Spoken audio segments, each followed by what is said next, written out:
Di sini, saya sebagai moderator akan mempresentasikan mengenai biaya berkaitan dengan beban pokok produksi atau BPP.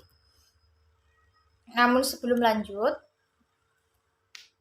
di sini anggota kelompok 5 terdapat 8 anggota. Yang pertama adalah Livia Mar'atul Musfiroh dengan NIM 085, lalu Silvi Laila Nur Azizah dengan NIM 130, selanjutnya Alia Maulana sedang PMM, lalu selanjutnya Judita Cahyandari dengan NIM 135, Sinta Amalia Rahmawati dengan NIM 137, Mira Koirunisa dengan NIM 154, lalu Delia Ramadhania dengan NIM 167, dan yang terakhir Tania Rahayu Fitrianing dengan NIM 079.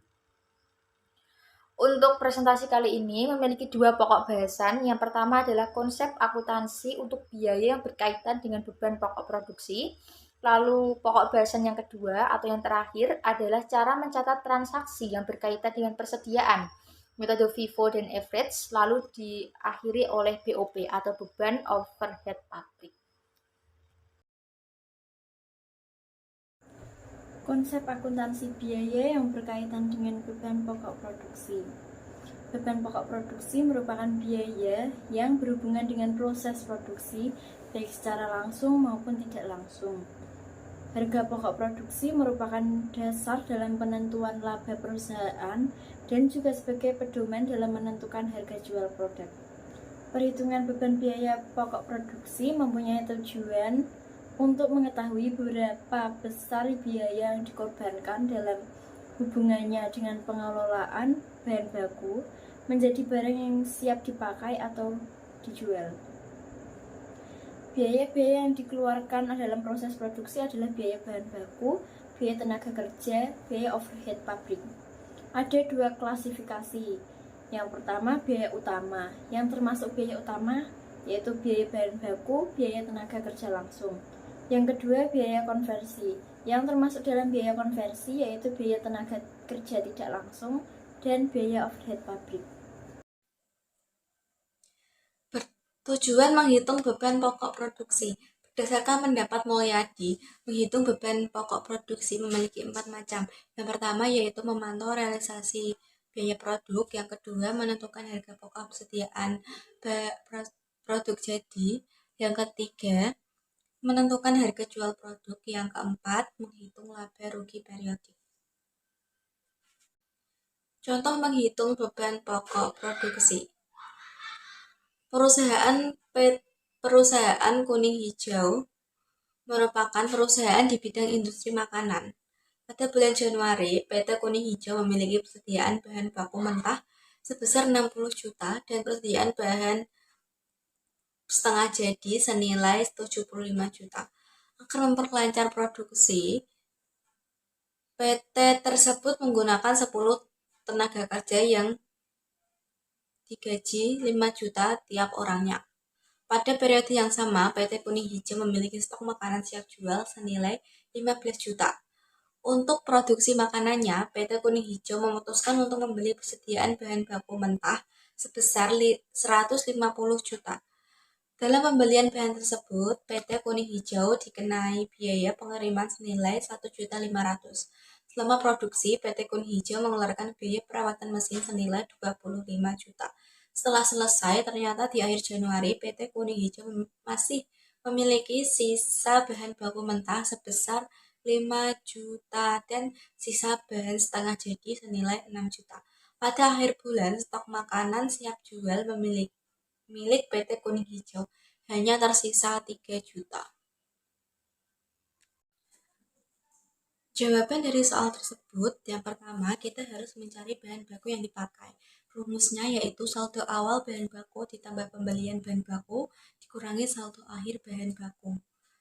60 juta ditambah 150 juta ditambah 1.500.000 itu dari biaya pengiriman dikurangi 5 juta.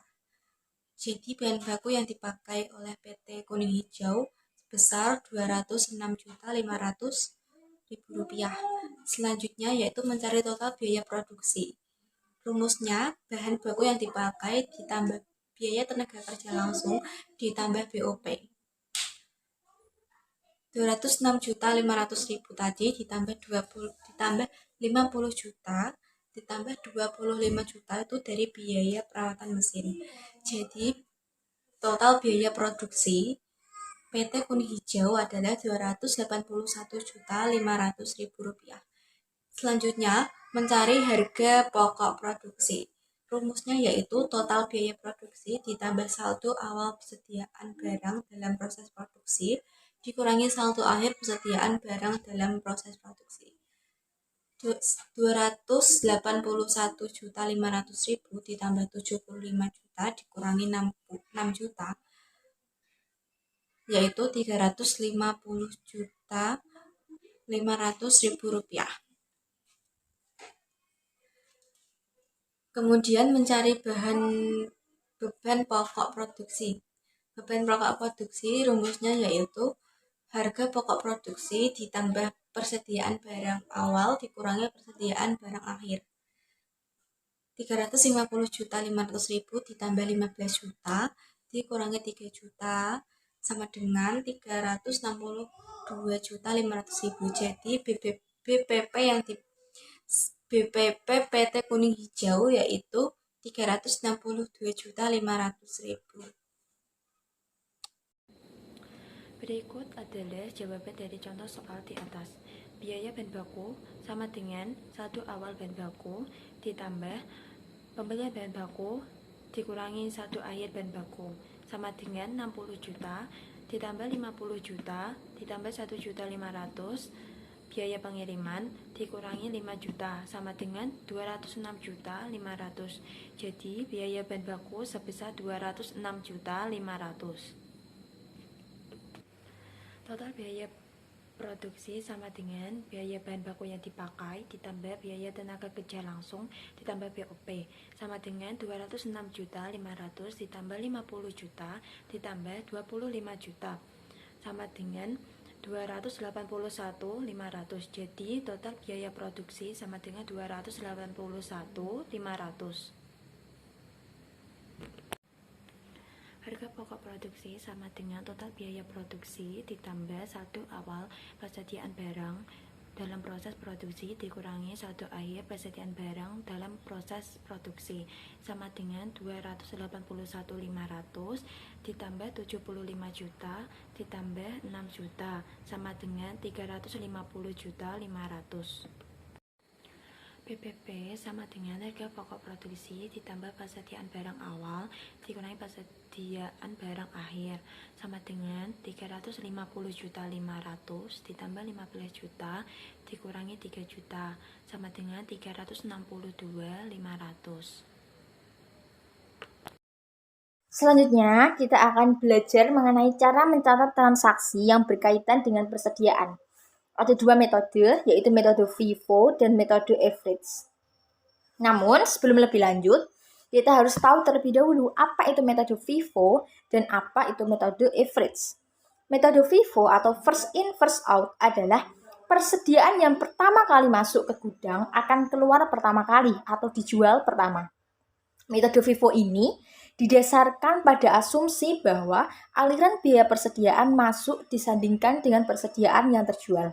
Bisa kalian lihat dalam slide bahwa di sini terdapat 4 kolom terdiri dari tanggal, pembelian, penjualan, dan juga saldo. Mari kita lihat pada tanggal 1 Mei, perusahaan tidak melakukan pembelian atau penjualan. Artinya pada tanggal 1 Mei, saldo perusahaan atau saldo persediaan dari perusahaan tersebut senilai 33.600. Lalu pada tanggal 5 Mei, perusahaan melakukan pembelian kembali sebesar 12 unit dengan harga per unitnya 6.000. Sehingga total akhir persediaan adalah 72 juta. Nah, pada saat pencatatan saldo atau kolom paling kiri, pembelian pada tanggal 5 Mei ditaruh di bawah pembelian 1 Mei. Artinya apa? Artinya nantinya apabila terjadi penjualan seperti halnya tanggal 20 Mei, saldo yang akan keluar dari persediaan adalah saldo yang paling atas atau saldo yang terakhir masuk atau pertama kali masuk. Seperti itu. Misalkan lagi tanggal 12 Mei terdapat pembelian kembali yaitu 14.000 unit dengan harga 6.400 dengan total persediaan 89.600. Sehingga pembelian tersebut akan masuk di kolom paling bawah, bagian saldo kolom paling kiri. Lalu, cash baru adalah tanggal 20 Mei terjadi penjualan sebesar 6.000 unit dengan harga 5.600 dengan total 33.600. Nah, penjualan di sini persediaan yang keluar adalah persediaan tanggal 1 Mei. Sehingga persediaan tanggal 1 Mei pada kolom saldo paling kiri akan hilang.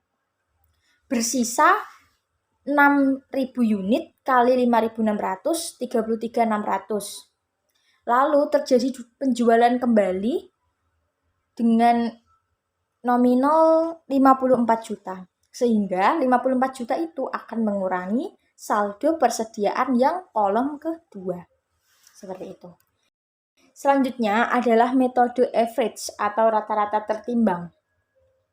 Di sini kita lihat juga terdapat 4 tabel atau 4 kolom. Yang pertama adalah tanggal, pembelian, penjualan, dan juga saldo. Pada tanggal 1 Mei, seperti halnya contoh sebelumnya tadi, juga memiliki total saldo persediaan 33.600. Lalu pada tanggal 5 Mei terjadi pembelian. Nah, pembelian itu harus dirata-rata antara saldo per unit dengan pembelian lalu dibagi dengan jumlah yang tertimbang. Seperti itu. Maka didapatkanlah hasil seperti itu. Di sini saya akan melanjutkan slide selanjutnya, yaitu cara mencatat transaksi yang berkaitan dengan persediaan, FIFO, average, dan BOP. Biaya overhead pabrik adalah biaya produksi selain bahan baku dan biaya tenaga kerja langsung. Penggolongan BOP sendiri menurut sifatnya dibagi menjadi 6, yaitu yang pertama, biaya bahan penolong. Biaya bahan penolong adalah bahan yang tidak menjadi bagian produk jadi atau bahan yang meskipun menjadi bagian produk jadi tetapi nilainya relatif rendah. Yang kedua, biaya reparasi dan pemeliharaan seperti biaya suku cadang dan biaya habis pakai, dan harga perolehan jasa dari pihak luar perusahaan untuk keperluan perbaikan. Yang ketiga, ada biaya tenaga kerja tidak langsung, tenaga kerja pabrik yang upahnya tidak diperhitungkan secara langsung kepada produk. Yang keempat, biaya yang timbul sebagai akibat berlalunya waktu. Misalnya biaya asuransi gedung dan emplasmen, asuransi mesin, dan asuransi kendaraan. Yang kelima, ada biaya overhead pabrik yang secara langsung memerlukan pengeluaran uang tunai, misalnya biaya reparasi yang diserahkan kepada pihak luar perusahaan, biaya listrik, PLN, dan sebagainya. Demikian presentasi dari kami. Apabila ada tutur kata ataupun perbuatan yang kurang berkenan, saya sebagai moderator mewakili teman-teman kelompok 5 memohon maaf. Apabila ada teman-teman yang ingin bertanya ataupun menyanggah, bisa ditulis di kolom komentar. Terima kasih.